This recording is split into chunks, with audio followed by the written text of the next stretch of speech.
বিদায় বেলায় cricket board আর দেশের পক্ষ থেকে অভ্যর্থনা পেলেন অ্যাঞ্জেলো ম্যাথিউস। সিক্ত হলেন প্রতিপক্ষ মুশফিক শান্তদের ভালোবাসায়ও। দীর্ঘ ১.৫ দশকের গৌরবময় অধ্যায়ের ইতি টানলেন এই লঙ্কান। মুশফিকুর রহিমরাও অবসরে যাবেন অদূর ভবিষ্যতেই, কিন্তু শঙ্কা জাগে এমন সম্মানের বিদায় মাঠ থেকে পাবেন তো তারা? এর আগে কোনো বাংলাদেশি সুপারস্টারই যে মাঠ থেকে এভাবে বিদায় নিতে পারেনি।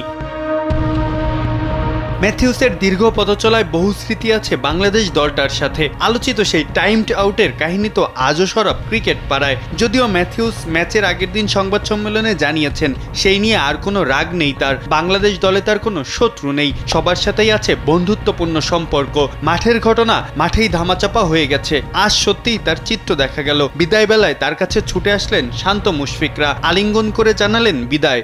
ওয়ালটন আবারও মিলিয়নিয়ার অফারে ওয়ালটন ফ্রিজ কিনে আপনিও হয়ে যেতে পারেন মিলিয়নিয়ার।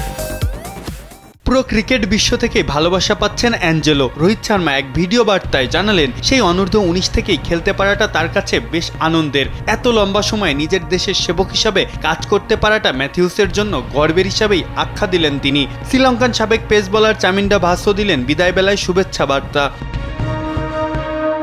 শ্রীলঙ্কার টেস্ট ইতিহাসে ৩য় সর্বোচ্চ রান সংগ্রাহক তিনি। তার উপরে আছেন শুধুই কুমার সাঙ্গাকারা ও মাহেলা জয়বর্ধনে। ১১৮ টেস্টে প্রায় ৪৫ গড়ে ৮,১৬৭ রানই বলে দেয় শ্রীলঙ্কান ক্রিকেটে তার অবদান কতটা সমৃদ্ধ। বল হাতেও পেয়েছিলেন ৩৩টা উইকেট।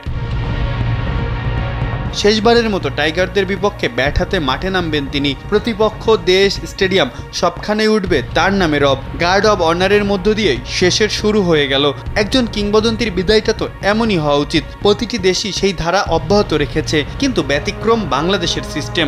মাঠ থেকে বিদায় নেওয়ার নজির নেই বললেই চলে। মুশফিকরা কি আদৌ পাবেন ম্যাথিউসের মতো সম্মান? কিংবদন্তি তো তারাও, উত্তরটা হয়তো সময়ই বলে দিবে। মাহফুজ আহমেদ, কালবেলা।